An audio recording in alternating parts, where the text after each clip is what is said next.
እግዚአብሔር አምላካችን ስም የተባረከ ይሁን። እስኪ አንድ ደስ ያለው ሰው ለጌታ ክብር እንደገና ያመጣል በልልታ በጭብጨባ ሃሌሉያ።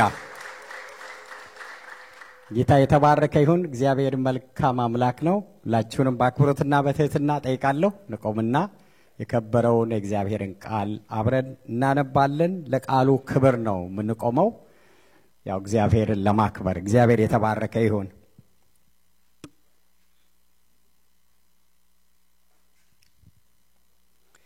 ሁላችሁም የሐዋርያት ሥራ መጽሐፍ ምዕራፍ 1 እናውጣና የተወሰኑ ቁጥሮችን እናነባለን አብረን ከቁጥር 4 ጀምሮ እስከ 8 እና አለፍ ብዬ ደግሞ ቁጥር 12 እስከ 14 ያለውን አብረን እናነባለን።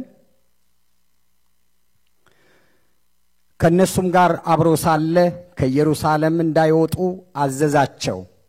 ነገር ግን ከኔ የሰማችሁትን አብ የሰጠውን የተስፋ ቃል ጠብቁ። ዮሐንስ በውሃ አጥምቆ ነበርና እናንተ ግን ከጥቂት ቀን በኋላ በመንፈስ ቅዱስ ትጠመቃላችሁ አለ። ቁጥር 6 እነርሱ በተሰበሰቡ ጊዜ ጌታ ሆይ በዚህ ወራት ለእስራኤል መንግስትን ትመልሳለህን ብለው ጠየቁት። ቁጥር 7 እርሱም አብ በገዛ ስልጣኑ ያደረገውን ወራትና ዘመናት ታውቁ ዘንድ ለእናንተ አልተሰጣችሁም። ቁጥር 8 ነገር ግን መንፈስ ቅዱስ በእናንተ ላይ በወረደ ጊዜ ኃይልን ትቀበላላችሁ፣ በኢየሩሳሌምም በይሁዳም ሁሉ በሰማርያም እስከ ምድር ዳር ድረስ ምስክሮቼ ትሆናላችሁ አለ። ቁጥር 12 በዚያን ቀን ደብረ ዘይት ከሚባለው ተራራ ወደ ኢየሩሳሌም ተመለሱ። እርሱም ከኢየሩሳሌም የሰንበት መንገድ ያህል የራቀ ነው። በገቡም ጊዜ ወደሚኖሩባትም ሰገነት ወጡ።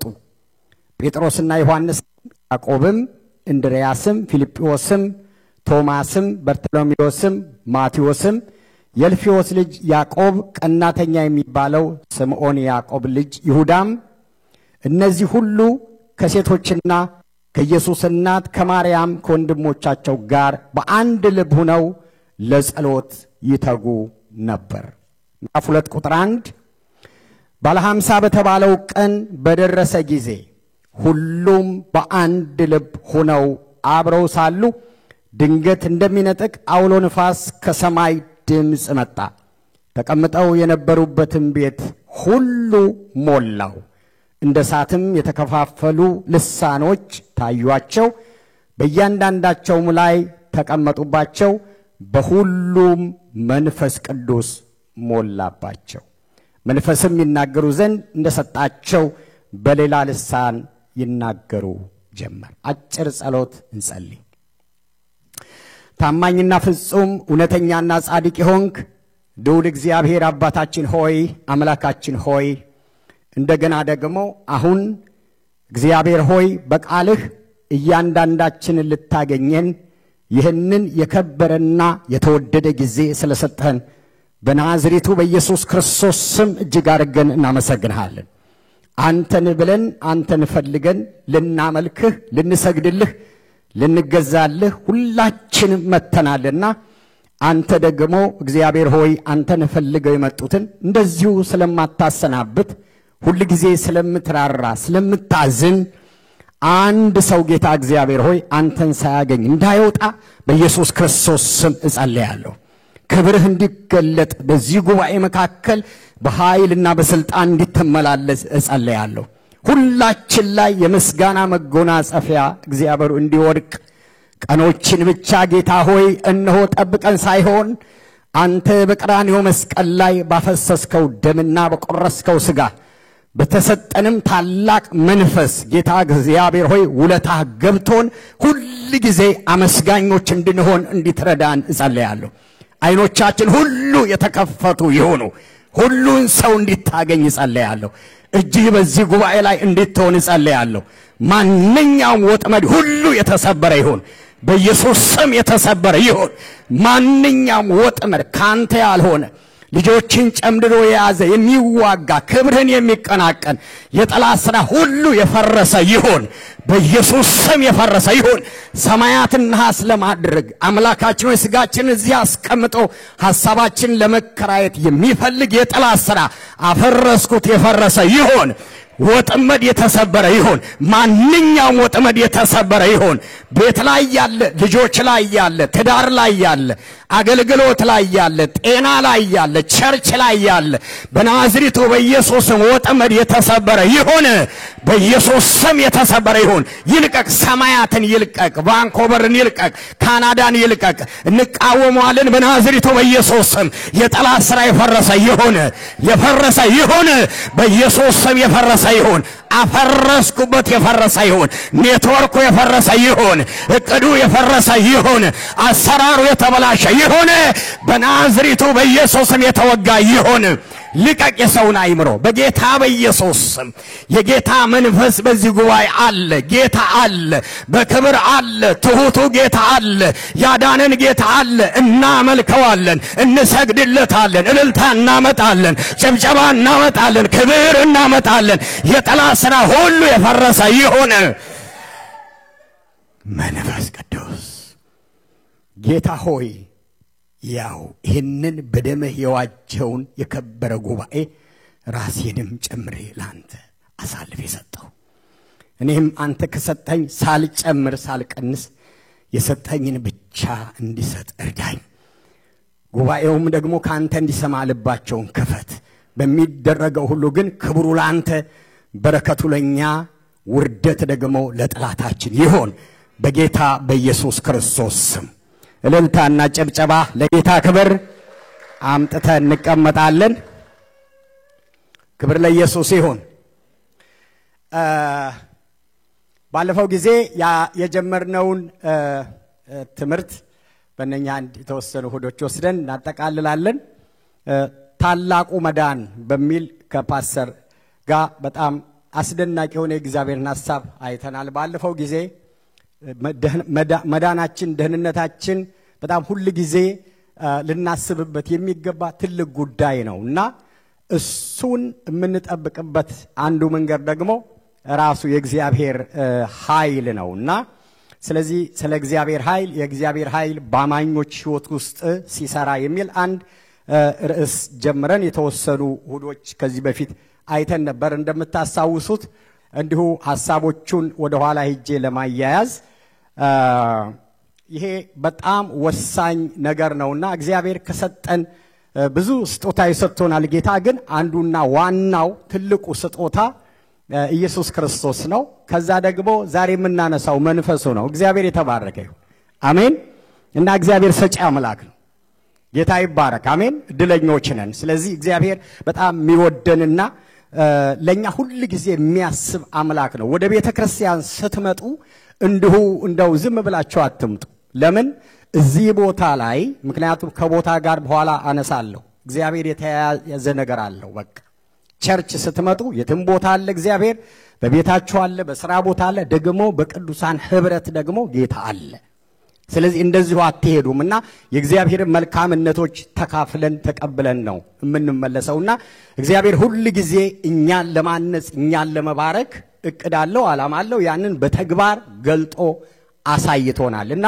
ምንድነው ያነሳነው ለማስታወስ አንድ 7 ነገሮችን የአማኞች በአማኞች ህይወት ውስጥ የእግዚአብሔር ኃይል የሚሰራባቸውን አንስተን ነበር ታሳውሱ እንደሆነ ሁለቱን አይተናል 5 ይቀሩናል ለአምስቱን እንግዲህ ሰመራይዝ አድርገን እናያቸዋለን ሰፊ ሐሳብ ነው ግን ለማጠቃለል ሞክራለሁ ባጭሩ እንዲሁ ለማስታወስ የዓላማና ትርጉሙን አይተናል ታሳውሳላችሁ ትርጉሙ የእግዚአብሔር ኃይል ስንል ምንድነው ለማለት የፈለግነው የሚለው 3 የግሪክ ቃሎች ወስደን ባጭሩ መለኮታዊ ስልጣን መለኮታዊ አቅምና ችሎታ ነው ብለናልና የእግዚአብሔር ይሄ የማይወሰን የማይገደብ የማይታጠር የማይዘልቅ የማይታወቅ በሰማይና በምድር አቻና እኩያ የሌለው መለኮታዊ ፓወር ነው ብለናል ባጭሩ ማለት ነው ዓላማው ለምንድነው ይሄንን አሁን በዚህ ጊዜ ማንሳት የፈለግነው የሚለውን ባለፈው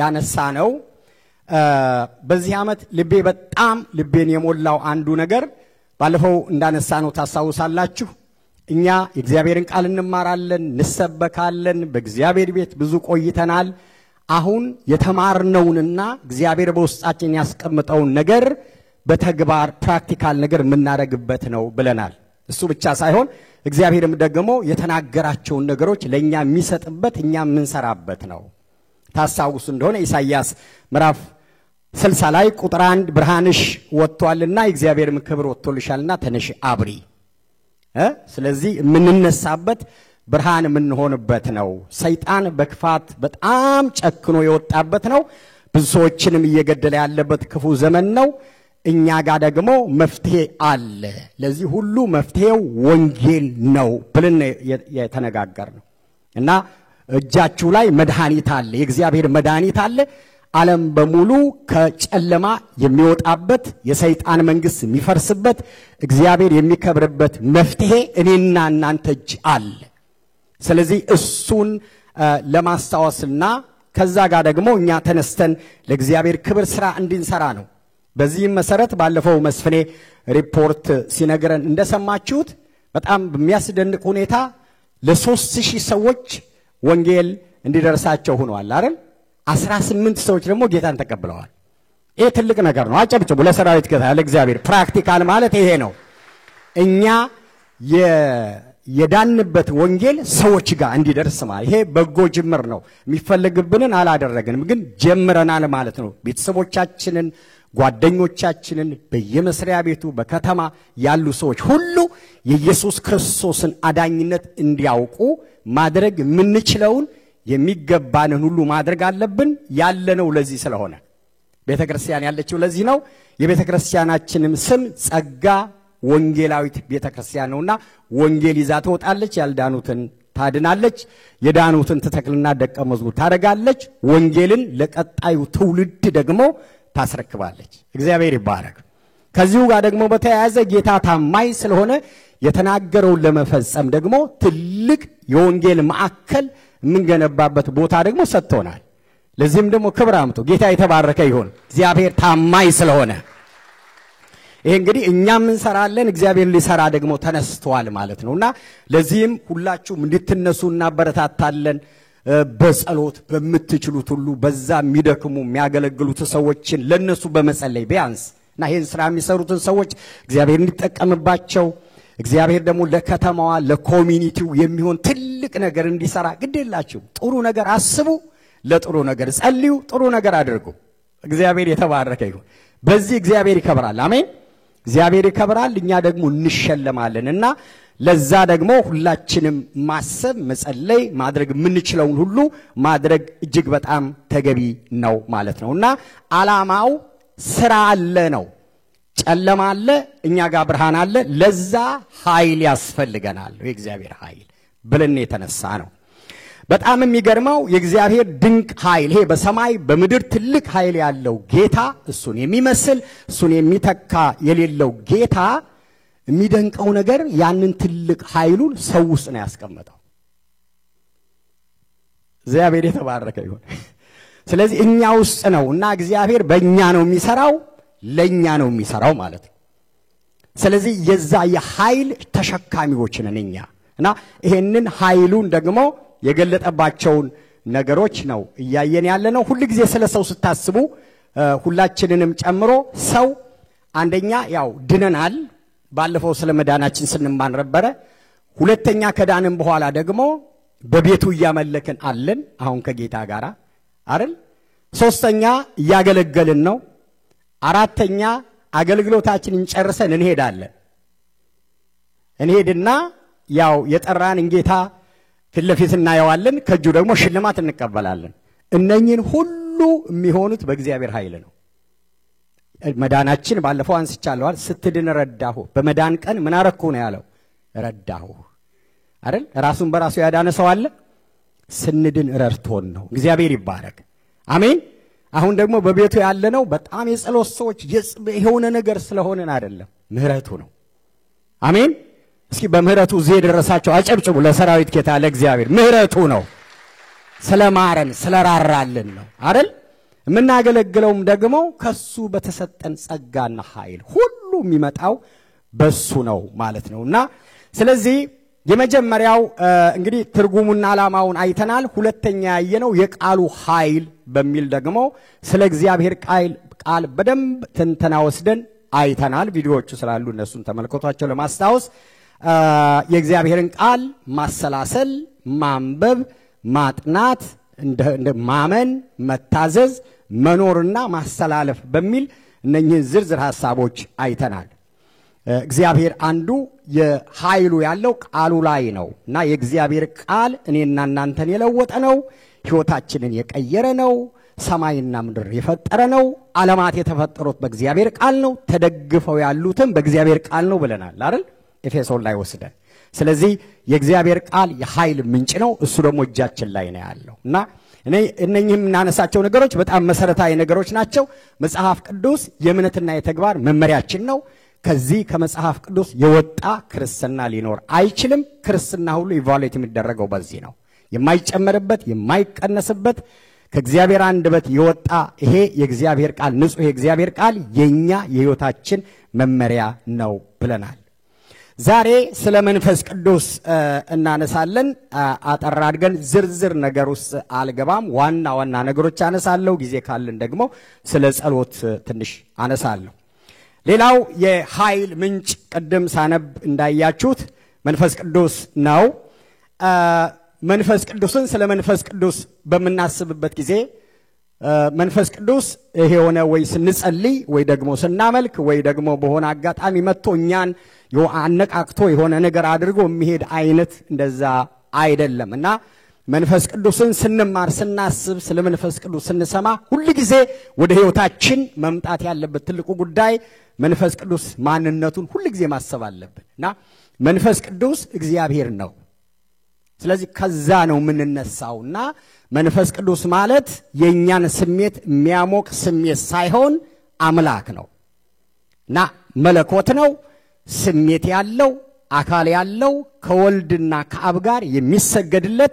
አሁን የዘመኑን ባለቤት አሁን ያለው ዘመን እኔና እናንተ ያለንበትን የመጨረሻው ዘመን የሚገዛ የሚመራ ባለስልጣን ነው ክብር ለእግዚአብሔር ይሁን መንፈስ ቅዱስ ማን ነው እግዚአብሔር ነው ስለዚህ በዛ ደረጃ አይተን ነው ስለ መንፈስ ቅዱስ አንዳንድ ነገር ስናነሳ ይሄንን ማስተዋል ይኖርብናል ማለት ነውና በጣም የሚደንቃችሁ እግዚአብሔር ምን ያክል እንደሚወደን የምታዩት ልጁን ኢየሱስ ክርስቶስን አሳልፎ ሰጠን ቃል እንደገባው ከዛ ደግሞ መንፈሱን ሰጠን አሜን ስለዚህ በመንፈሱ አብሮን አለ ማለት ነውና እግዚአብሔር ካለ ደግሞ ሁሉ ነገር አለ የሁሉ ነገር ምንጭ የሁሉ ነገር ባለቤት ሙሉ ጌታ ፓኬጅ እግዚአብሔር ስለሆነ በመንፈሱ አማካኝነት እግዚአብሔር አብሮን አለ ማለት ነው ክብር ለኢየሱስ ይሁንና መንፈስ ቅዱስን ነው የሰጠን ማለት ነው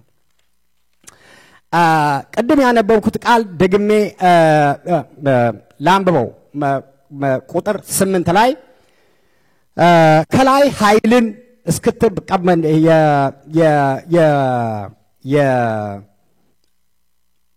ሐዋርያ ሥራ ምዕራፍ 1 ቁጥር 8 ላይ እንደገና ላንብበው ነገር ግን መንፈስ ቅዱስ በእናንተ ላይ በወረደ ጊዜ ኃይልን ትቀበላላችሁ የእግዚአብሔር መንፈስ በሰዎች ላይ በሚወርድበት ጊዜ የሚሰጣቸው የመጀመሪያውና አንዱ ነገር እንግዲህ ኃይል ነው ማለት ነው አሁን እያወራን ያለነው ስለ ኃይል ነው ይሄ ዱናሚስ የሆነው መለኮታዊ ኃይል በቃሉ እንደነበር ባለፈው አይተናል መንፈስ ቅዱስ ሲመጣ ላማኞች ለአገልጋዮች ለልጆች ሁሉ ኪዳን ላላቸው የሚሰጠው አቅም ጉልበት ኃይል ነው ማለት ነው መንፈስ ቅዱስ በብሉይ ኪዳን እንደምታውቁት ይሰራ የነበረው በመጀመሪያ ፍጥረት ላይ እንደምናቀው የዘፍጥረት ምዕራፍ 1 ላይ ቁጥር 2 ላይ ፍጥረት ሁሉ ሲፈጠር ነበረ ውሃ ላይ ሰፎ ነበረ ይላልና ቅርጽ የሌለውን ቅርጽ የሰጠ ሕይወት የሌለውን ሕይወት የሰጠ ውበት የሌለውን ውበት የሰጠ በፍጥረት ታሪክ ውስጥ መንፈስ ቅዱስ እንደሆነ የእግዚአብሔር ቃል ይነገረናልና ነበረ ማለት ነው አብሮ አብ ከአብና ከወልድ ጋር አብሮ ይሰራ ነበረ እየሰራ ያለ ብሉይ ኪዳን ላይ በተለይ በነ ሙሴ እና ከሙሴ ጋር በነበሩ ሰዎች በካህናት በተመረጡ ካህናት በነቢያቶች አፍ እየመጣ በተመረጡ ሰዎች ብሉይ ኪዳን ውስጥ ይሰራ ነበር። ዘሁልቁ ምዕራፍ 11 ቁጥር 25 ላይ ከዚያም እግዚአብሔር በደመና ወርዶ ተናገረ፣ በሙሴ ላይም ከነበረው መንፈስ ወስዶ በሰባ ሽማግሌዎች ላይም አሳደረባቸው፣ መንፈሱ ባደረባቸው ጊዜ ትንቢት ተናገሩ፣ ከዚያ በኋላ ግን አልተናገሩም ይላልና በብሉይ ኪዳን በተመረጡ ሰዎች በነቢያት በካህናትና እግዚአብሔር ለራሱ በለያቸው ሰዎች ላይ እየመጣ በነሙሴም በሌሎቹም ከዛ በኋላ በነበሩት ነቢያት ይሰራ ነበር ማለት ነው። እየተገለጠ ይሰራ ነበር። ይሄ ብቻ አይደለም፣ የእግዚአብሔርን ሕዝብ የአብርሃምን ዘሮች በጥንቃቄ ደግሞ ይመራቸው ነበር፣ ይመግባቸው ነበር። በሚያስፈልጋቸው ሁሉ ከአብና ከወልድ ጋር ሆኖ በብሉይ ኪዳን ሲሰራ ነበር፣ አብሮ ከእስራኤል ጋር ነበር።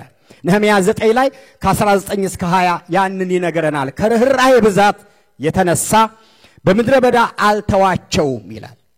እግዚአብሔር እስራኤልን አልተወም። አለመተውንም የገለጠው የደመና አምድ በመንገዳቸው ላይ በመምራት ሌሊት በእሳት አምድ በሚሄዱበት ላይ በማብራት መብራቱ ደግሞ እነሱን እየመራ አላቆመም፣ ይመራቸው ነበር ይላል። እና መንፈስ ቅዱስ ነበር ይመራቸው የነበረው። በቀን ፀሐይ እንዳያቃጥላቸው በእነሱ ላይ ችግር እንዳይመጣ ቀኑን ደመና እያደረገ ሌሊት ጨለማ ሲሆን እሳት እየሆነ ያንን የኪዳን ሕዝብ ብሉይ ኪዳን እየመራ የነበረው ይሄ ቅዱስ የሆነው የእግዚአብሔር መንፈስ ነበር፣ ይመራቸው ነበር። ይሄ ብቻ አይደለም፣ ያስተምራቸው ነበር ይላል አይደል? ያስተምራቸው ዘንድ መልካሙን መንፈስ ሰጣቸው ይላል።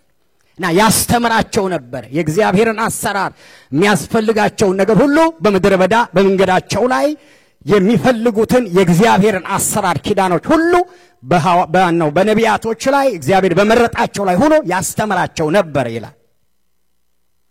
ማስተማር ብቻ አይደለም፣ እያንዳንዱ እንቅስቃሴያቸውን እየተቆጣጠረ ያስተምራቸው ነበር። መናም ያወርድላቸው ነበር።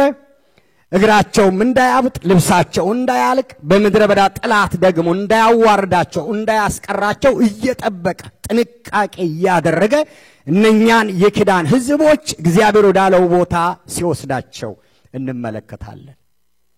እና ይሰራ ነበር ማለት ነው። ከዛ በኋላ ልክ ጠቅለል ላድርገውና ኪዳን ላይ የእግዚአብሔር መንፈስ ስራውን በተወሰኑ ሰዎች ላይ እየሰራ እያለ እግዚአብሔር ኢዩኤል ምዕራፍ 2 ቁጥር 28 ላይ አንድ ትልቅ ነገር በኢዩኤል በኩል ትልቅ ትንቢት ተናገረ። ሁላችሁ ምን የምታውቁት ቃል ማለት ነው። ምን አለ? ከዚህ በኋላ ይላል እስካሁን ከፍጥረት ጀምሮ እስካሁን ድረስ በነቢያቶች በካህናት በነገስታቶችና በተወሰኑ ሰዎች ላይ ይሰራ የነበረው የኔ መንፈስ ከዚህ በኋላ በስጋ ለባሽ ላይ ሁሉ ይመጣና ይሰራል ብሎ ትልቅ ፕሮሚስ ገባ። ኢዩኤል 2:28 እንደምታውቁት ከዚህ በኋላ መንፈሴን በስጋ ለባሽ ላይ ሁሉ አፈሳለሁ፣ ወንዶችና ሴቶች ልጆች ትንቢት ይናገራሉ፣ ሽማግሌዎችም ህልም ያልማሉ፣ ጎበዞችም ራእይ ያያሉ የሚል ትልቅ ትንቢት ተነገረ። ይሄ ሐዲስ ኪዳን ላይ ሐዋርያት ሥራ ምዕራፍ 2 ቅድም ያነበብኩትን 2 ጀምራችሁ ስታነቡ የምታገኙት የምታውቁት ነውና አስቀድሞ እግዚአብሔር ከተወሰኑ ሰዎች ላይ እንደገና ኢየሱስ ከመጣ በኋላ በሕዝብ ሁሉ ላይ እንደሚሰራ ይሄ ትንቢት ተነገረ። ሐዋርያት ሥራ ምዕራፍ 2 ላይ ተፈጸመ። ሐዲስ ኪዳን ላይ ጌታችን ኢየሱስ ክርስቶስ ከመምጣቱ ጋራ ለቤዛነት ከመምጣቱ ጋራ በተያያዘ ኢሳይያስ ከተናገራቸው ትንቢቶች አንዱ ምዕራፍ 11 ቁጥር 2 ላይ ስለ ጌታ ስለ ኢየሱስ ክርስቶስ መምጣት ሲናገር ኢሳይያስ እንደዚህ ይላል። ቁጥር 2 የእግዚአብሔር መንፈስ የጥበብና የማስተዋል መንፈስ፣ የምክርና የኃይል መንፈስ፣ የእውቀትና እግዚአብሔርን የመፍራት መንፈስ ያርፍበታል ይላል። ጌታ ከጌታ ምጽአት ጋር የተያያዘ ነው። ይሄ ትንቢቱ ስለ ጌታ የተነገረ ነው። ግን መንፈስ ቅዱስ በሰው ላይ ብቻ አይደለም፣ ልክ ከክርስቶስ ኢየሱስ ጋር አብሮ እንደሚሰራ ትንቢት የተነገረበት ክፍል ነው። እና 7 ነገሮች ናቸው ባጭሩ፣ አላብራራቸው። የእግዚአብሔር መንፈስ፣ ጥበብ፣ ማስተዋል፣ ምክር፣ ኃይል፣ ዕውቀትና እግዚአብሔርን መፍራት፣ እነኚህን ፓኬጆች ይዞ ከኢየሱስ ክርስቶስ ጋር አብሮ እንደሚመጣ ገና ቀድሞ ነው ትንቢት የተነገረው ማለት ነው። ይሄ በማቴዎስ ምዕራፍ 3 ቁጥር 16 ላይ ጌታችን ኢየሱስ ክርስቶስ በዮሐንስ ለመጠመቅ ዮርዳኖስ በገባበት ጊዜ ሰማያት ተከፈቱ ይላል ዮሐንስ።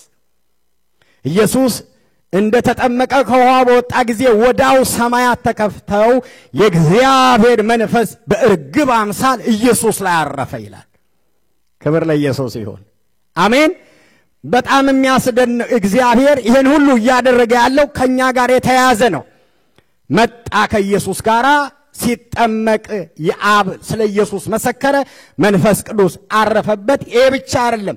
ከዛ በኋላ ምዕራፍ 4 ጀምሮ ኢየሱስ ክርስቶስ ሕይወቱን አሳልፎ በቀራንዮ መስቀል ላይ ሰጥቶ ሞቶ ከተነሳ በኋላ ቅድም ያነበብኩት ሐዋርያት ሥራ ምዕራፍ 1 እስከ ቁጥር 8 ድረስ ከኢየሱስ ክርስቶስ ጋር አብሮ ሲሰራ ነበር።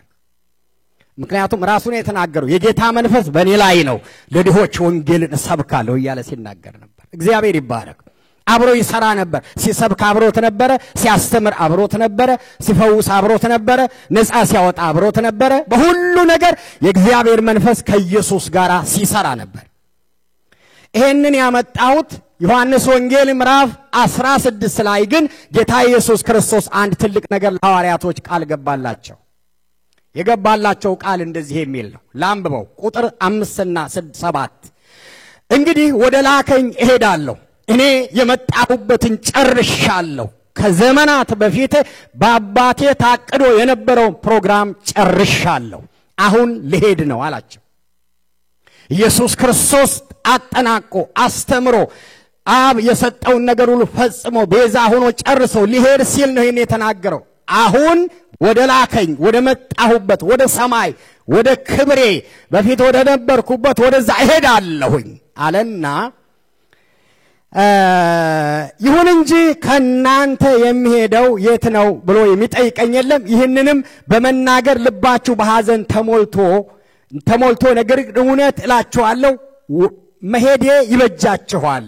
እኔ ካልሄድኩ አጽናኙ ወደ እናንተ አይመጣም፣ ከሄድሁ ግን እርሱን ወደ እናንተ እልካለሁ አላቸው ማለት ነው። እኔ ሄዳለሁ፣ ወደ አብ ሄዳለሁ። አብ ጋር ከሄድኩ በኋላ እኔ ግን መንፈስ ቅዱስን ይሄንን ተስፋ የተገባላችሁን በኢዩኤል ይሄን ከአብና ከኔ ጋር ያለውን እልካለሁ ብሎ ተስፋ ገባላቸው።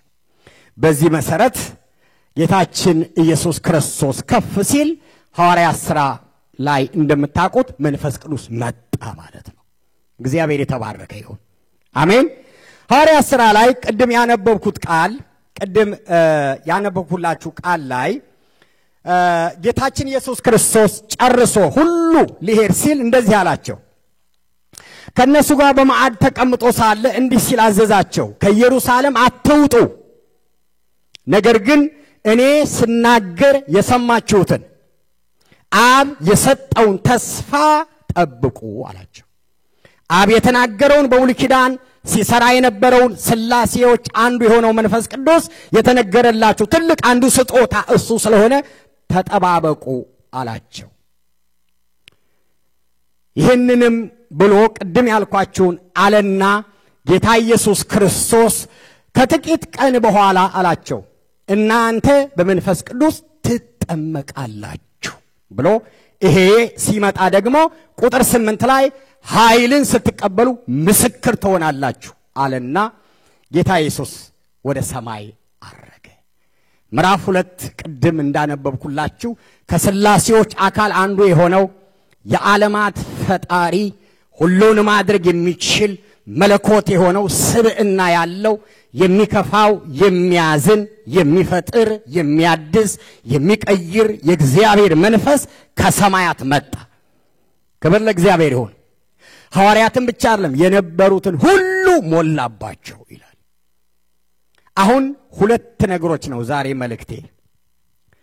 አንደኛው መንፈስ ቅዱስ ምን ሲያደርጉ ነው የመጣው? እነኚህን ማነሳበት ምክንያት አለኝ። ስለዚህ ዛሬ ይሄን ማድረግ ስላለብን ማለት ነው። ይሄን ስናደርግ አሁንም ስለሚሰራ።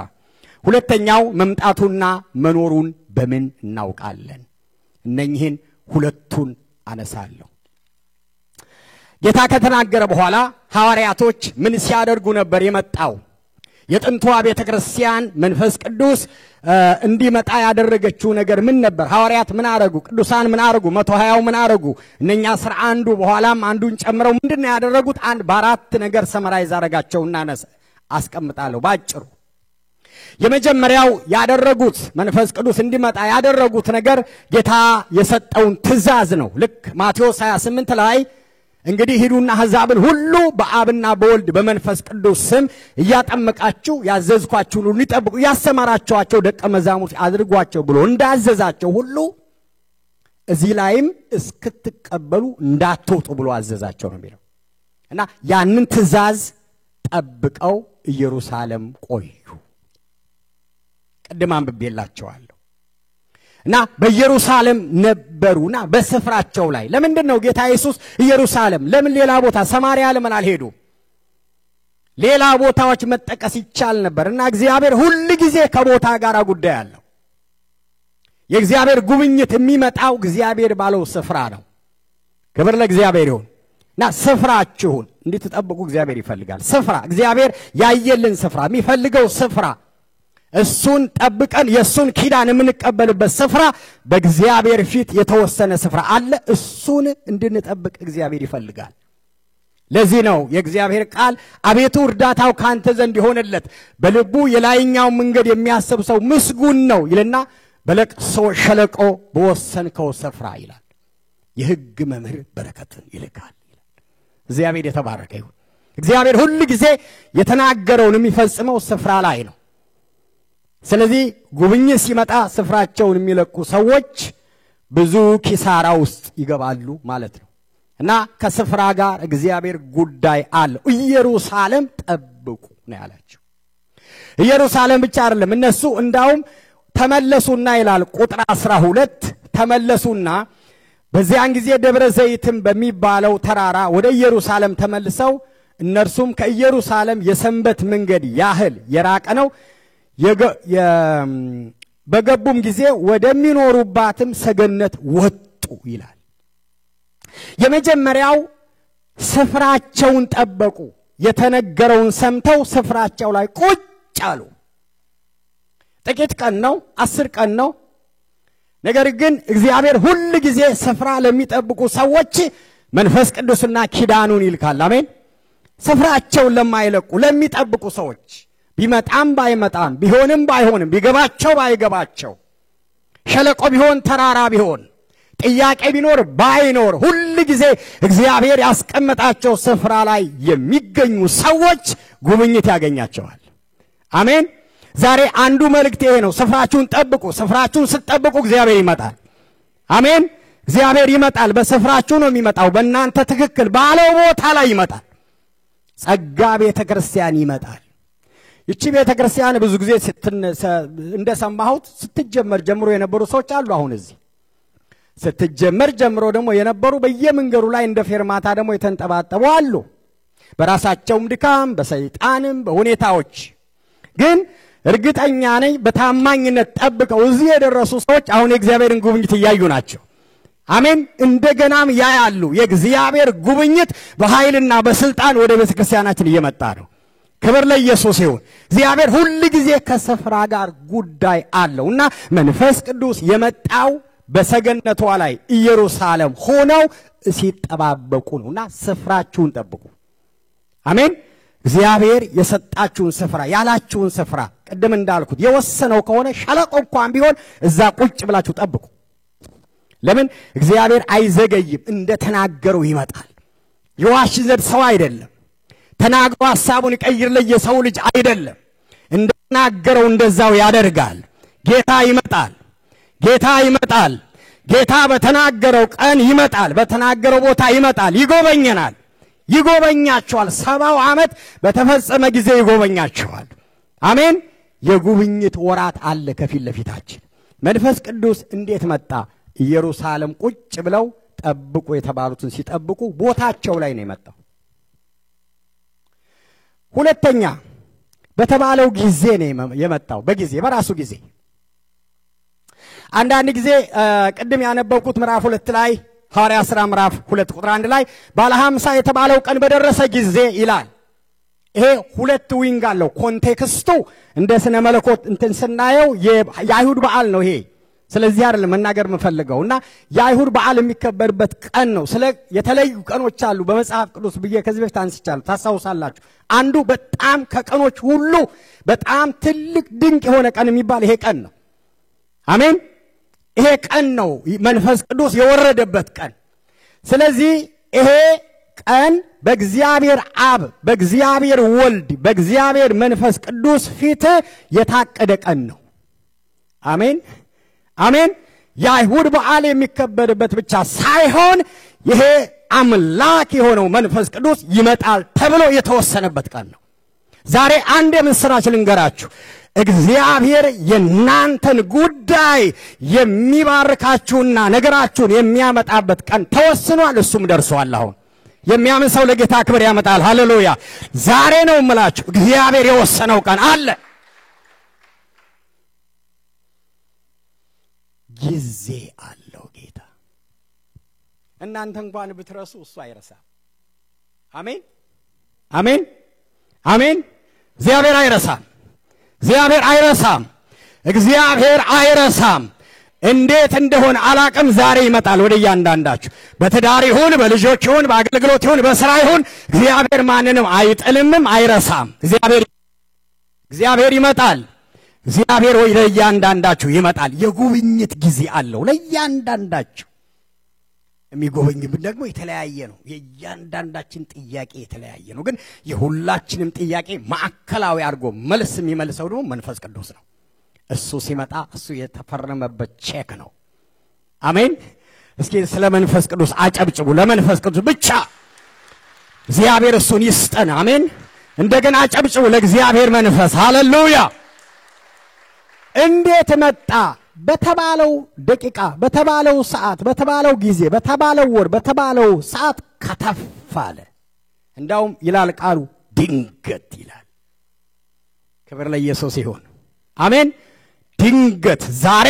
የአንድ ሰው ታሪክ ይለወጣል ዛሬ ድንገት እግዚአብሔር አንድ ሰው ቤት ይመጣል እኔ ቤት ነው የሚል አሚልና ይወስዳል ድንገት አንድ ሰው ቤት ጌታ ይመጣል ክብር ለእግዚአብሔር ይሁን እስኪ መታምኑ አጨብጭቡ ለሰራዊት ጌታ ለእግዚአብሔር አንድ ሰው ቤት ዛሬ ጌታ ድንገት ይመጣል በድንገት ነው ግን ለኛ ነው ድንገት እግዚአብሔር ፊት ግን እቅድ ነው አሜን አሜን ፕላን ነው ዓለም ከመፈጠሩ በፊት ፕላን የተደረገ የታቀደ ነው ክብር ለእግዚአብሔር ይሁን መቼ መጣ እንዴት መጣ በተባለው ሰዓት በተባለው ቀን በተባለው ደቂቃ ክብር ለኢየሱስ ይሁን አሜን ስለዚህ አንድ ሰው ጨብጡና ቀን አለህ በሉት አንድ ሰው ጨብጡና ቀን አለህ እግዚአብሔር ጉብኝት ወደ አንቺ የሚመጣ ቀን አላችሁ ክብር ለኢየሱስ ይሁን ቀን አላችሁ ያ ቀን ደግሞ ዛሬ ነው የምታምኑ አጨብጭቡና ወሰዱ ለአንድ ሰው መልእክት እየተናገርኩ ነው ቀን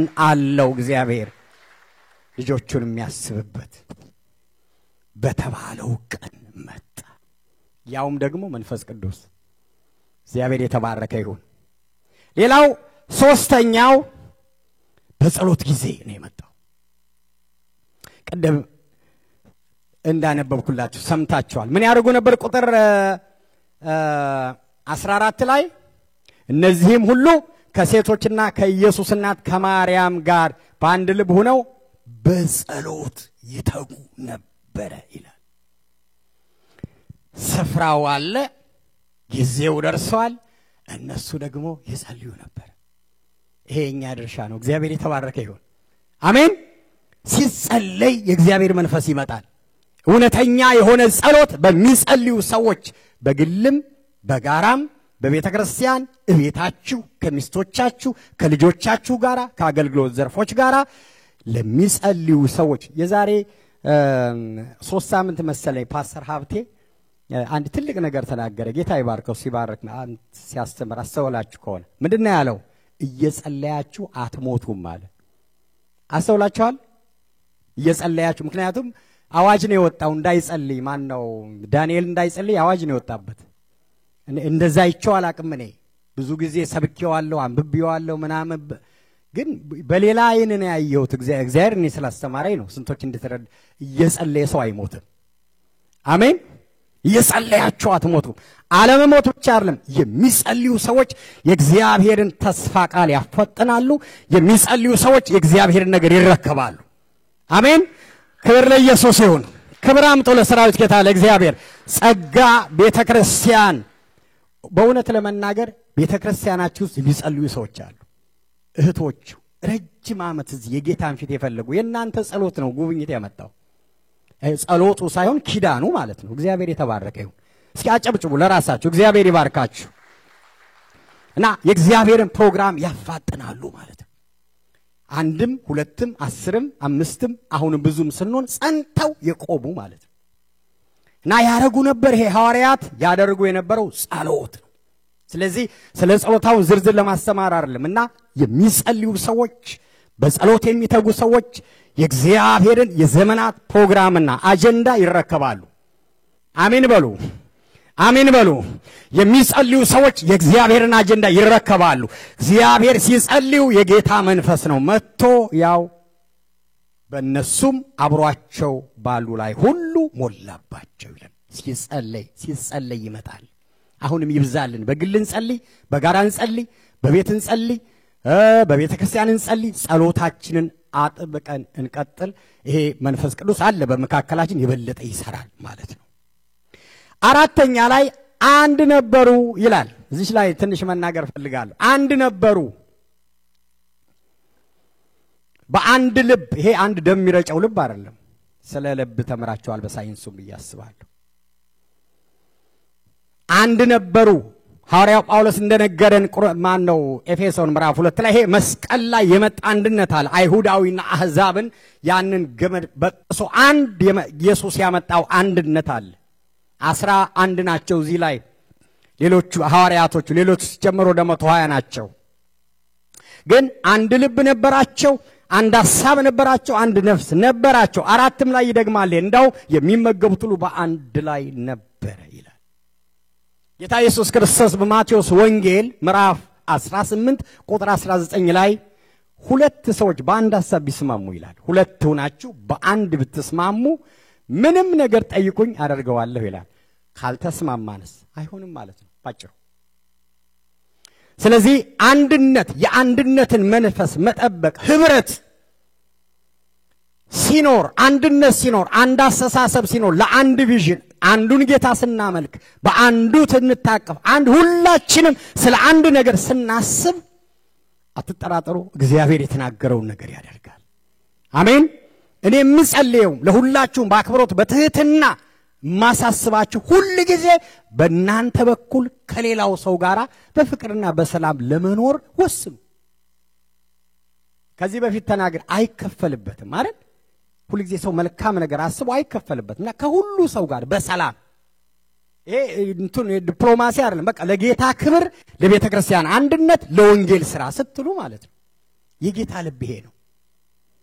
እና አንድነት በጣም ወሳኝ ነው። ጌታ ኢየሱስ ክርስቶስ የዮሐንስ ወንጌል ምዕራፍ 17 ላይ አገልግሎትን ጨርሶ ሊሄድ ሲል በጣም አጥብቆ ትኩረት ሰጥቶ ጸልዮበታል። አጥብቆ እና ስለ አንድነት ነው የጸለየው።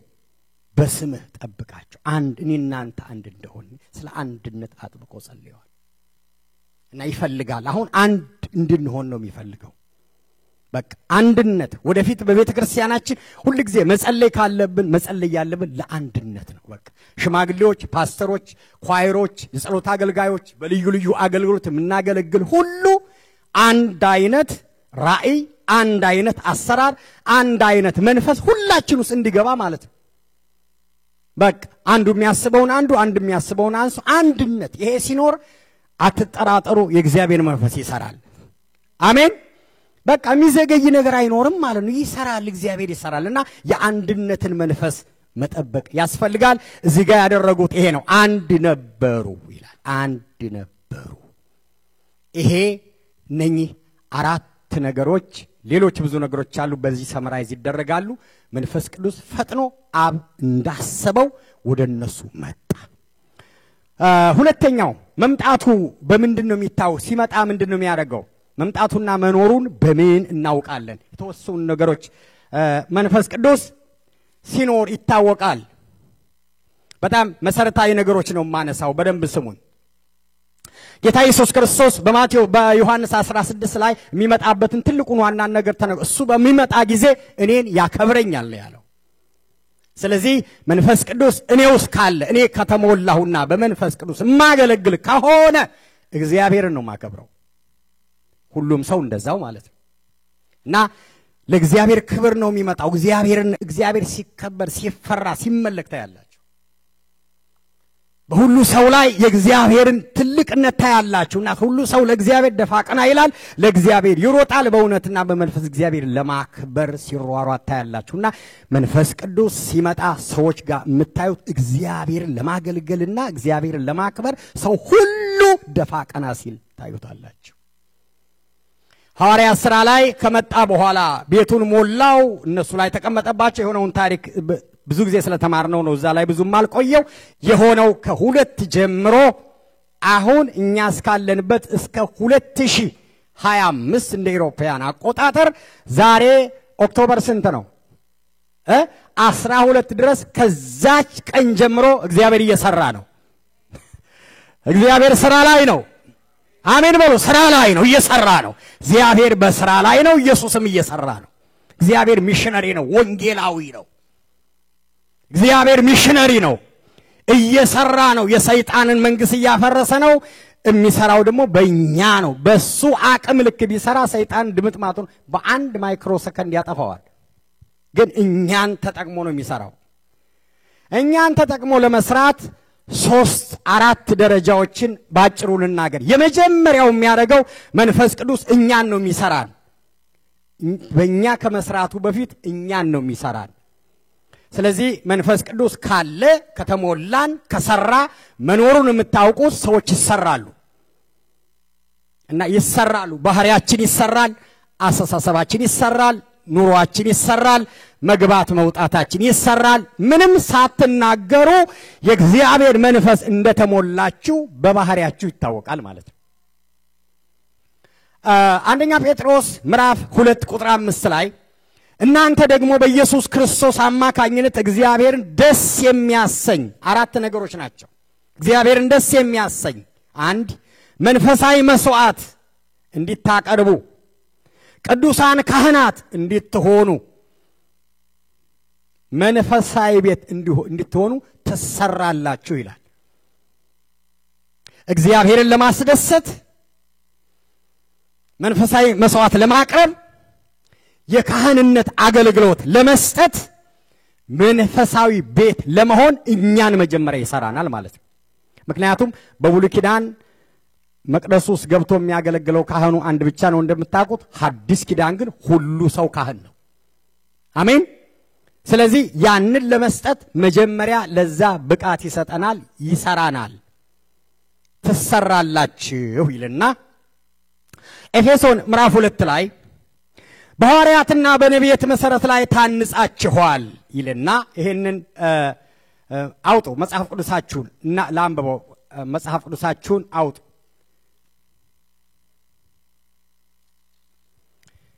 ኤፌሶን ምዕራፍ 2 ቁጥር 21 ላይ ከቁጥር 20 ጀምሮ ላንብበው በሐዋርያትና በነቢያት መሰረት ላይ ታንጻችኋል የማዕዘን ራስ ድንጋይ ክርስቶስ ኢየሱስ ነው በርሱ ህንጻ ሁሉ እየተጋጠመ በጌታ ቅዱስ ቤተ መቅደስ እንዲሆን ያድጋል በርሱም እናንተ ደግሞ ለእግዚአብሔር መኖሪያ ለመሆን በመንፈስ አብራችሁ ተሰራላችሁ ይላል የመንፈስ ቅዱስ አንዱ ስራ ቅዱስ ካህናት እንድንሆን ትክክለኛ ዝማሬ እንድናቀርብ ጸሎትም ሊሆን ይችላል ስብከት ትምህርት የመንፈስ ቅዱስ ማደሪያ እንድንሆን ብቃት ሊሰጠን ይሰራናል ማለት ነው ስለዚህ ይዘነ የመጣነውን ከዓለም በሙሉ ኮተታችንን እንድናራግፍ ያደርገናል ማለት ነው እና እኔ ብዙ አይቻለሁ እናንተም ታውቃላችሁ አሁን እዚህ ውስጥ ያላችሁት በሙሉ ድሮ በጌታ ሳትሆኑ የነበራችሁ ነገር የለም አይደል የቴደ ካላችሁ አስጥሏችሁ ነው ክብር ለእግዚአብሔር ይሁን አሜን አስጥሏችሁ ነው በቃ ቆረጠው በመቀስ ቆረጠው እናንተ እንኳን አንድ ጊዜ አንድ ሰው እንዴት ነው ይሄን ሲጃራ ምቶ ጸልዩልኝ አትችሉም በእናንተ አቅም እሱ ሲመጣ ግን ያስችላል። አሜን። ያቃታችሁን ነገር ሁሉ ጣልቃ ይገባና ሕይወታችሁ ውብ እንዲሆን ንጹህ ሙሽራ እንድትሆኑ ሙሽራው ሲመጣ ሙሽሪት እንድትሆኑ ውብ አድርጎ እየቀረጸ የሰራችሁ መንፈስ ቅዱስ ነው። አታጨበጭቡም ለሱ ውብን እንዲያምርባችሁ ያደረገ ውበታችን እንዲወጣ ያደረገ ቆሻሻችን ያስወገደ ያጠበን ሰው ላይ ይቀበላችሁ ይችላል። ተቀብሏችሁ እጁ ላይ አድርጎ ውብ አድርጎ የሰራችሁ የእግዚአብሔር መንፈስ ነው። እስኪ የሚያምን ሰው ለጌታ ክብር ያመጣል። ውብ አድርጎ የእግዚአብሔር መኖሪያ እንድትሆኑ የልዑሉ መኖሪያ እግዚአብሔር ባንቺ እንዲኖር ባንተ እንዲኖር በእኔ እንዲኖር እግዚአብሔር አድርጎ ነው የሰራችሁ። ይሰራችኋል። አሜን። ልባችሁን ይሰራል፣ ካራክተራችሁን ይሰራል፣ አመለካከታችሁን ይሰራል፣ ሐሳባችሁን ይሰራል። እሱን ቅርጽ አድርጎ አብጅቶ ዛሬ ንጉሥ ፊት የምትቀርቢ ውብ ሴት ውብ ወንድ ልጅ አድርጎ ሰራችሁ። አሜን። ክብር አምጧ ለሰራችሁ ጌታ እንዴት አድርጎ እንዳበጃችሁ ምንም ሳይሰማ እንድትጸልይ መጸለይ እንድትችል መስበክ እንድትችል መዘመር እንድትችል እዚህ እኮ አዝማድ እንትና አይደለም እየሰርጣን ያለ ነው ሰርቶን ነው። አሜን። የተሰራ ሰው ለጌታ ክብር ያመጣል። ሰርቷችኋል፣ አበጅቷችሁ እንደገና ደግሞ አልነበራችሁም ቀድሞ እንደነበርክ አይደለም ሰርቷል። አሜን። ሰው ላይ ገባው ይችላል። አብ ሲያይህ መንፈስ ቅዱስ ውበቱን አፍስሶብሃል። ግንባር ራሱ ያበራል። ክብር ለኢየሱስ ይሁን። ከየት መጣ? ቅቤ ተለቅልቀሽ አይደለም። መንፈስ ቅዱስ ውብ አድርጎ ውበትሽን አውጥቶት ነው እየሰራ ውበታሽውን አወጣው ያየሽ እንደወድሽ። ክብር ለእግዚአብሔር ይሁን። አሜን። እሱ ብቻ አይደለም፣ ተሰሚነት፣ ተወዳጅነት፣ ተቀባይነት፣ ተፈላጊነት፣ ሞገስ አስቀመጠባችሁ። አራጨብጭቡ ለመንፈስ ቅዱስ። እሱ ይገባዋል ክብር፣ ክብር ይገባዋል፣ ክብር ይገባዋል። እሱ ነው ውበታችን፣ እሱ ነው ብቃታችን፣ እሱ ነው ትምክታችን፣ እሱ ነው ችሎታችን፣ እሱ ነው ሁሉ ነገራችን፣ እሱ ነው ታሪካችን የለወጠ። ታሪኩ የተለወጠ ሰው ለጌታ ክብር ያመጣል። ታሪኩ የተለወጠ ሰው ምስክር የሆነ ሰራን። አሜን አሜን። አስቀድሞ ሰራን። ክብር ለኢየሱስ ይሁን። ሰራን ለምን? እንድዘምር ሰራን፣ እንድታስተምር ሰራን፣ እንድንጸልይ። ጸልየ ከሆነ ሰርቶ ሆነው። ክብር ለእግዚአብሔር ይሁን። አሜን። እኔ አገልግዬ ከሆነ ሰርቶኝ ነው መንፈስ ቅዱስ ሰርቶኝ መልእክት ሰጥቶኝ ነው። ክብር ለእግዚአብሔር ይሁን። እና እኛን ይሰራል። ለምንድን ነው የሚሰራን? ልክ ሐዋርያው ጳውሎስ እንዳለው የሐዲሱ ኪዳን አገልግሎት እንድንሰጥ ይላል። ብቃታችን ወይም ኳሊፊኬሽናችን ከተማረበት ዩኒቨርሲቲ ያመጣ ነው ሳይሆን ከእግዚአብሔር ነው ይላል አይደል? ብቃታችን ከእግዚአብሔር ነው ይላል።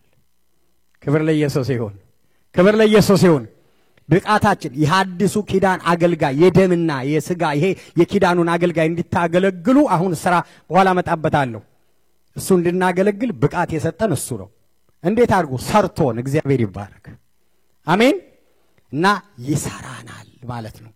ከሰራን በኋላ ልክ ተሰርተን ብቁ እንደሆን ሲያይ ይሰጠናል። እስኪ ይሰጣል በሉት አጠገባችሁ ላለሁ። ግን ዝግጁ እንደሆን ሲያቅ ይሰጣል። የሚሰጥህ ደግሞ መለኮታዊ ስልጣን ነው። እግዚአብሔር የተባረከ ይሁን። አሜን። ክብር ለኢየሱስ ይሁን። እግዚአብሔር ዘንድ ያለውን የታቀደልን የተፈጠርክበትን ዓላማ ሐዋርያው ጳውሎስ እንደተናገረው አንደኛ ቆሮንቶስ 12 ላይ ክብር ለኢየሱስ ይሁን። ላንብበው 12 አንደኛ ቆሮንቶስ 12 ላይ ታውቁታላችሁ። ነገር ግን መንፈስ ቅዱስ መገለጥ ለእያንዳንዱ ሰው የሚሰጠው ለጋራ ጥቅም ነው ይልና ለአንዱ በመንፈስ የጥበብ ቃል መናገር ይሰጠዋል፣ ለሌላው ደግሞ በዚያው መንፈስ የእውቀት ቃል መናገር ይሰጠዋል፣ ለአንዱ በዚያው መንፈስ እምነት ይሰጠዋል፣ ለሌላው ደግሞ በዚያው የአንዱ መንፈስ የፈውስ ስጦታ ይሰጠዋል፣ ለአንዱ ታምራት ማድረግ ይሰጠዋል፣ ለሌላው ትንቢት መናገር ይሰጠዋል፣ ለሌላው ደግሞ መናፍስትን መለየት ይሰጠዋል፣ ለአንዱ በልዩ ልሳን መናገር ይሰጠዋል፣ ለሌላው ደግሞ በልዩ ልሳን የተነገረውን የመተርጎም ስጦታ ይሰጠዋል።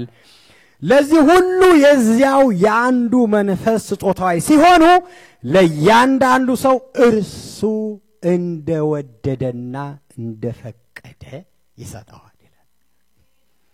አጨብጭቡ፣ ለዚህ ቃል አጨብጭቡ፣ ቃሉን ብታውቁትም አጨብጭቡ። ስለዚህ አሁን የተመደብንበት ቦታ ላይ ያለነው መንፈስ ቅዱስ በሰጠን ስጦታ ነው። ክብር ለእግዚአብሔር ይሁን። አሜን አሜን። አጋጣሚ እንዳይመስላችሁ፣ አባታችሁ እናታችሁ ስለወደደቻችሁ የሆነ ነገር እንትስላላችሁ እንዳይመስላችሁ፣ እግዚአብሔር ነው። እስኪ እግዚአብሔር ነው የምትሉ ለጌታ አጨብጭቡ። እግዚአብሔር ነው። ስለዚህ እግዚአብሔር ያደረገውን ሰዎች እንትን ያደርጋሉ። ያው ሰው ፋሲሊቴተር ነው፣ ያመቻቻል። ዋናው ምንጩ ግን እግዚአብሔር ነው። ስለዚህ ስጦታ የሚሰጥ መንፈስ ቅዱስ፣ እድል የሚሰጥ እግዚአብሔር ነው። አሜን። እድል የሚሰጥ ማን ነው? መንፈስ ቅዱስ ነው፣ እግዚአብሔር ነው። እድል የሰጠሽ እግዚአብሔር፣ ትዳር የሰጠሽ እግዚአብሔር፣ ልጆች የሰጠሽ እግዚአብሔር፣ ስራ የሰጠሽ እግዚአብሔር፣ አገልግሎት ቢሮ የሰጣችሁ እግዚአብሔር፣ ሽማግሌ ያደረጋችሁ እግዚአብሔር፣ ፓስተር ያደረገን እግዚአብሔር፣ ዘማሪ ያደረገን እግዚአብሔር፣ ሁሉን እግዚአብሔር። ክብር ለእግዚአብሔር ይሁን። ዳዊት ደስ የሚለኝ አንደኛ ዜና ምዕራፍ 29 ላይ ሁላችሁም ታውቁታላችሁ። ለቤተ መቅደሱ ሁሉም ከሰጠ በኋላ አንድ ትልቅ ነገር ተናገረ። ምንድነው ያለው? ከእጅህ የተቀበልነውን መልሰን ሰጠንሃል ይላል። ምንም የለንም ማለት ነው። አንተ የሰጠህንን ነው መልሰን የሰጠን ይላል። እግዚአብሔር የተባረከ ይሁን። አሜን። የሰጠሁት ምን ያልከኝን ነው ይላል። ካገለገልኩ ገንዘብ ከሰጠሁ የሰጠኸኝን ነው ይላል። እንደገና የመዝሙር ዛሬ ጧት ዲቮሽናል መልእክት የላክነውን በደንብ አንብቡት። እዛ ላይ ደግሞ ምንድነው የሚለው? እማደርገውን ነገር ሁሉ እንዳደርግ ኃይል የሰጠኸኝ አንተ ነህ ይላል። እግዚአብሔር ይባረክ። እንደውም ምን ይላል? በአንተ ቅጥሩን ዘላለሁ ይላል። አንተ በሰጠኝ ኃይል በጥላቴ ላይ እረማመዳለሁ እያለ ይቀጥላል። ስለ እግዚአብሔር ኃይል ብዙ ይናገራል። በደንብ አንብቡት፣ አጥኑት። ስለዚህ እኛ የሆነውን ነገር ሁሉ የሆነው ከጌታ የተነሳ ነው እና መንፈስ ቅዱስ ልክ ከሰራን በኋላ ለሁላችንም አያዳላም፣ አይሰስትም፣ አይቀናም። ለሁሉም እንደወደደ ይሰጣል። አንዱን ዘማሪ ያደርገዋል፣ አንዱን ሰባኪ፣ አንዱን ደግሞ ወንጌላዊ፣ አንዱን ዘማሪ። ብቻ ስራ ፈት ግን የለም። ልድገመው፣ ስራ ፈት ግን በእግዚአብሔር መንግስት የለም። ስጦታ የሌለው ሰው የለም። መንፈስ ቅዱስ ኢየሱስ ክርስቶስ የእግዚአብሔር አብ የባህሪ ልጅ ነው። ለኔ ኃጢአትና በደል በቀራንዮ መስቀል ተሰቅሎ ደሙን አፍስሶ አድኖኛል፣ ጌታዬና አምላኬ ነው ብሎ የሚያምን ሁሉ የእግዚአብሔር መንፈስ አለበት። ልድገመው፣ ኢየሱስ ክርስቶስን በትክክል በእውነትና መንፈስ እንደ ቃሉ የተቀበለ ልሳን ሊጸልይ ይችላል፣ ላይጸልይ ይችላል። ቃሉ በትክክል የገባው ሰው ውስጡ የእግዚአብሔር መንፈስ አለ። አሜን አሜን።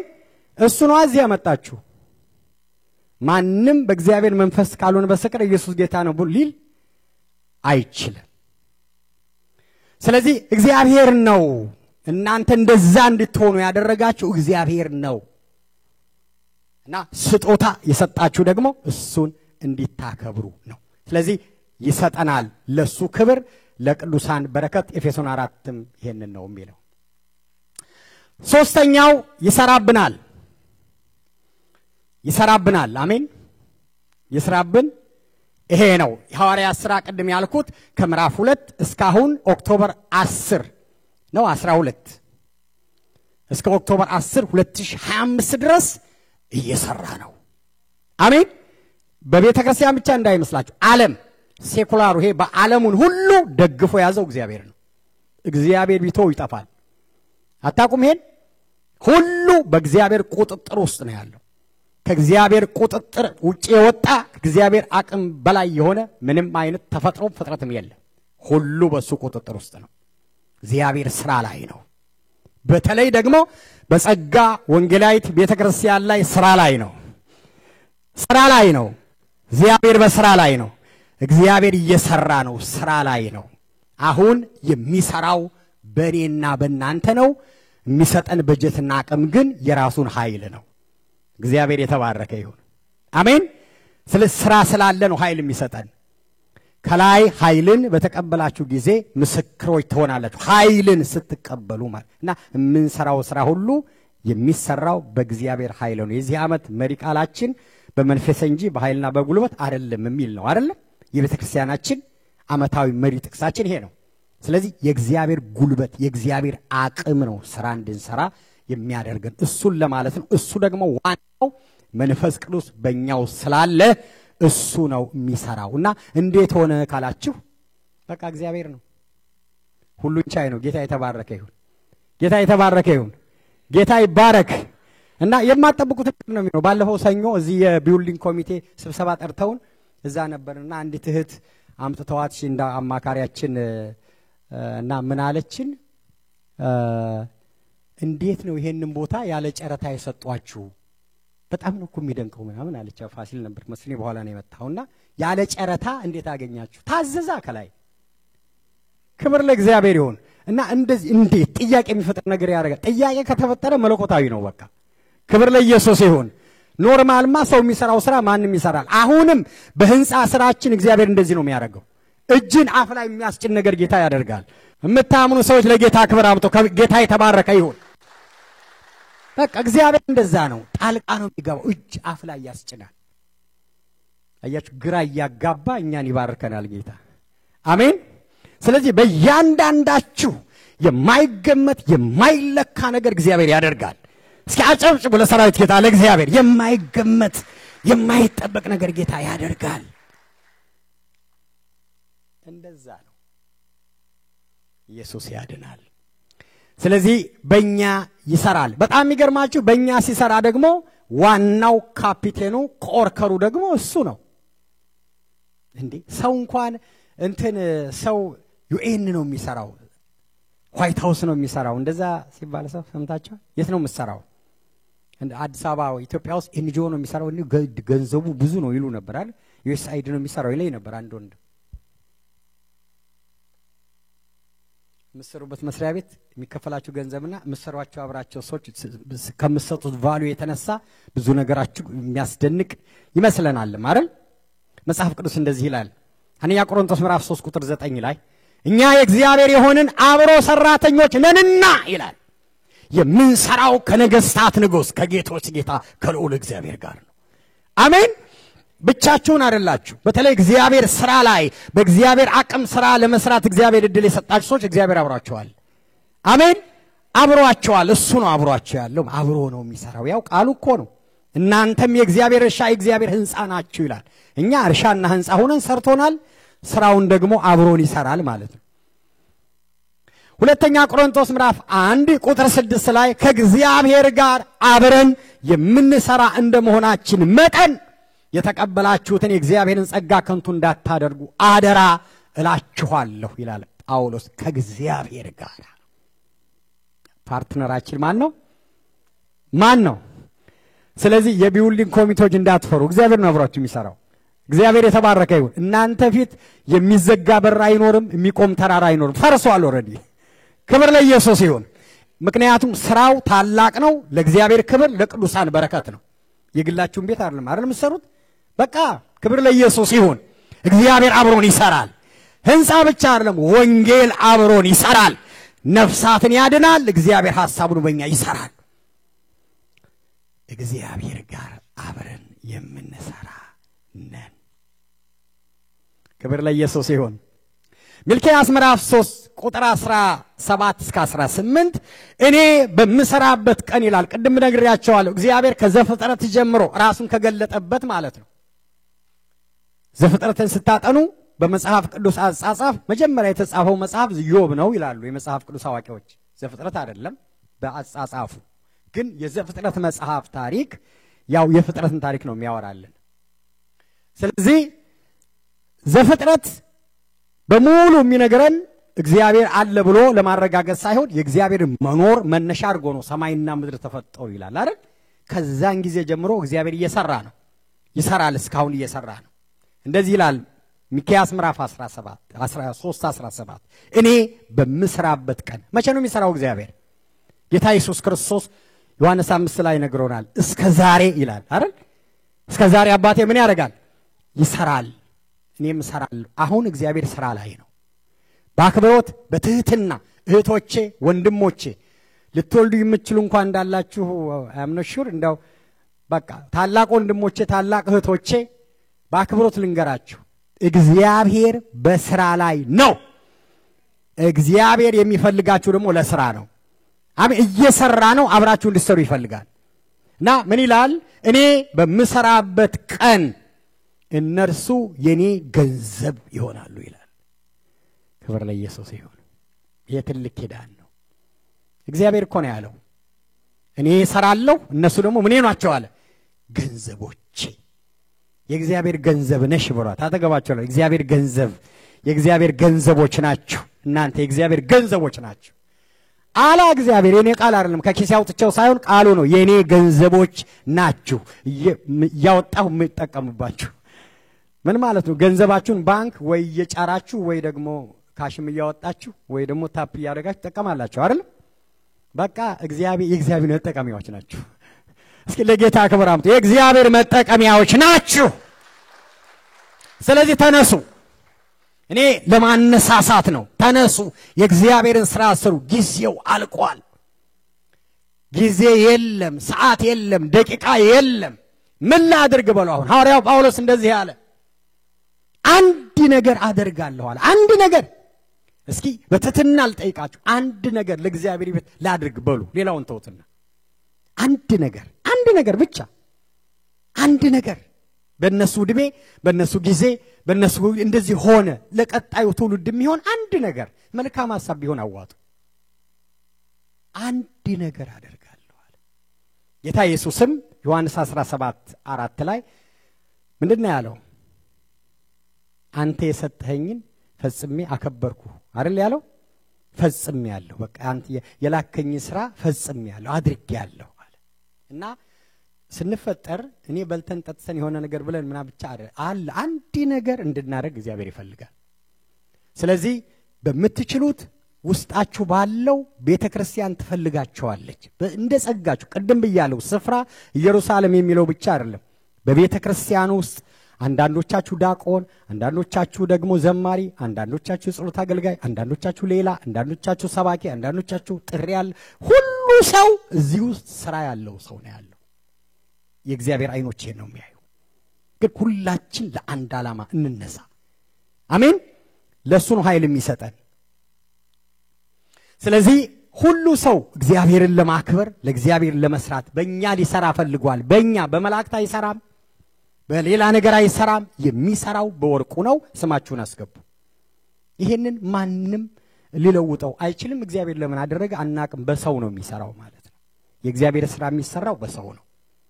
ስለዚህ እግዚአብሔር ይፈልጋችኋል እያልኩ ነው። ተነሱ። እሁድ መታችሁ በቃ አሁን 30 ዓመት 40 ዓመት አይበቃም። በቃ አንድ ነገር ላድርግና ለጌታ በቃ ወደ ጌታ ብሄድ እንኳን ይሄ ነው እንድትሉ የሆነ የምትሉት ነገር እንዲኖር አንድ ነገር እንድታደርጉ እግዚአብሔር እየጠራችሁ ነው ያለው። አንድ ነገር አድርጉ። ገንዘብ ናችሁ የጌታ። እኔ በመሰራበት ቀን እነርሱ የኔ ገንዘብ ይሆናሉ ይላል የሰራዊት ጌታ እግዚአብሔር። አባት የሚያገለግለው ልጁን እንደሚታደግ ሁሉ እኔም እታደጋቸዋለሁ። በዚያ ጊዜ እንደገና በጻድቁና በኃጢአተኛው መካከል እግዚአብሔር በሚያገለግለውና በማያገለግለው መካከል ያለው ልዩነት ታያላችሁ ይላል። ያከበሩኝን አከብራለሁ፣ የናቁኝ ይናቃሉ። ይሄ አይሆንልኝም ነው ያለው ጌታ። ታያላችሁ ይላል። ገንዘብ ናችሁ፣ ተነሱና ስሩ። በሚሰራና በማይሰራ መካከል የሚፈጠረው ልዩነት ታያላችሁ እድሜ ካላችሁ ነው የሚለው። እና ሁሉ ሰው ለዚህ መልስ እንዲሰጥ እግዚአብሔር ይፈልጋል። መንፈስ ቅዱስ መኖሩ መስራቱ አብሮን መኖሩ በምን ይታወቃል? አንድ ጌታ ከፍ ሲል ሲከብር ስታዩ እግዚአብሔርን የሚያከብር ግለሰብ፣ ቤተሰብ፣ ቤተክርስቲያን፣ ማህበረሰብ እሱ መንፈስ ቅዱስ በውስጡ አለ። እግዚአብሔርን የሚያከብር ግለሰብ ኦኬ በምን ይታወቃል? የባህሪ ለውጥ ያስተሳሰብ ለውጥ ሰዎች ካመጡ መንፈስ ቅዱስ ውስጣቸው አለ ማለት ነው። በምን ይታወቃል? የእግዚአብሔር ስጦታ ይገለጥባቸዋል። ሲዘምሩ ታያላችሁ፣ ሲሰብኩ ታያላችሁ፣ ሲያገለግሉ ታያላችሁ፣ ሲጸልዩ ታያላችሁ።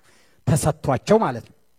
በምን ይታወቃል? በዛ ደግሞ ለእግዚአብሔር ክብር ለቤተ ክርስቲያን በረከት ሲያውሉ ታያላችሁ፣ ሲሰሩ ታያላችሁ ማለት ነው። አራተኛ መንፈስ ቅዱስ የሚሰራው እኛን እስከ ሙሉ ነገራችን ጠብቆ አገራችን ያደርሰናል። አሜን። መንፈስ ቅዱስ የሚሰጠን ኃይል አንደኛ ጴጥሮስ ምዕራፍ 1 ቁጥር 5 ላይ እናንተ በመጨረሻው ዘመን ሊገለጥ የተዘጋጀውን ድነት እስኪመጣ ድረስ በእምነት አማካኝነት በእግዚአብሔር ኃይል ተጠብቃችኋል ይላል። እንድንለወጥ ቤቱ እንድንኖር እንድናገለግል ብቻ ሳይሆን አቋርጠን ክፉን ዓለም አባታችንን እንድናገኘው አገራችን እንድንገባ እንደየስራችን ደህንነት ነው በነፃ ሽልማት በስራ ስለሆነ ሽልማቶቻችን እንድንረከብ የሚያደርገን የእግዚአብሔር ኃይል ነው። አሜን። ያ ባይኖር እንጠፋ ነበር። እሱ ጠብቋችኋል ይላል። እግዚአብሔር የተባረከ ይሁን። በእግዚአብሔር ኃይል ተጠብቀናል። በመንፈስ ቅዱስ ኃይል አገራችን እንደርሳለን፣ ለሽልማት እንበቃለን፣ አባታችን እናገኘዋለን፣ ፊት ለፊት እናየዋለን። አሜን። የናፈቅነውን ጌታ ፊት ለፊት እስከ እጆቹ እስከ ጎኑ እናየዋለን። አሜን። ትልቁ ተስፋችን እሱ ስለሆነ ጌታ የተባረከ ይሁን። አሜን። እናየዋለን። ያዕቆብ ምዕራፍ 5 ቁጥር 16 ላይ አላብራራውም፣ እንደዚህ ይላል። ስለ ጸሎት ነው። ጸሎት አንዱ የኃይል ምንጭ ነው። እናንተ በሱ እየጸለያችሁ ስለ ጸሎት ብዙ ስለተማርን ብዙ አልቆይም። ጸሎት ይላል የጻድቅ ሰው ጸሎት ኃይል አለው ይላል። የጻድቅ ሰው ጸሎት ምን አለው? ኃይል አለው፣ ታላቅ ነገርንም ያደርጋል ይላል። ክብር ለእግዚአብሔር ይሁን። ቀጥሎ ኤልያስ ሰማያትን ዘጋ፣ ሰማያትን ከፈተ ይላል። በጸሎት ሰማይ ይከፈታል፣ ሰማይ ይዘጋል። ክብር ለእግዚአብሔር ይሁን። ፓወር አለው ጸሎት። ስለዚህ አንዱ የኃይል ምንጭ ጸሎት ነው። ጸሎት ወደ እግዚአብሔር ያቀርበናል። ጸሎት በመንፈስ ቅዱስ እንድንሞላ ያደርገናል። ጸሎት ለማገልገል አቅምና ጉልበት ይሰጠናል፣ ተነሳሽነት ይሰጠናል። ጸሎት እንድናመልክ እንድንዝረከረክ በፊቱ ልባችንን ያቀልጣል። ጸሎት ሕይወታችን ይቀድሳል፣ ያንጻል፣ ያሳድገናል፣ ይባርከናል። ጸሎት የቃሉን ምስጢር ይገልጽልናል፣ ያበራልናል፣ ለአገልግሎት ያሳድገናል፣ የጌታን ዓላማ እንዲገባን ያደርጋል፣ የሰይጣንን መንግስትና ሽንገላ ያስወግዳል፣ በመንፈስ ቅዱስ ስጦታዎች እንድንሞላ ያደርጋል። ስለዚህ ሁሉ ጊዜ እንድንጸልይ በጸሎት እንድንሞላ ጌታ ይርዳል። ፊልጵስዩስ ምዕራፍ 4 ቁጥር 13 ኃይልን በሚሰጠኝ በርሱ ሁሉን ማድረግ እችላለሁ ይላል። እስኪ በሉት አንድ ጊዜ ከኔ ጋር ኃይልን በሚሰጠኝ በክርስቶስ ሁሉን ማድረግ እችላለሁ። ባላ ከእምነት ጋር ተናገሩት ከኔ ጋር ኃይልን በሚሰጠኝ በክርስቶስ ስንት ነገር ሁሉን ማድረግ እችላለሁ። እንደገና በሉት ኃይልን በሚሰጠኝ በክርስቶስ ሁሉን ማድረግ እችላለሁ። እንጸልይ። ሃሌሉያ። ጸልዩ። ሁላችን እንቆምና እንጸልያለን። መንፈስ ቅዱስ ይሄን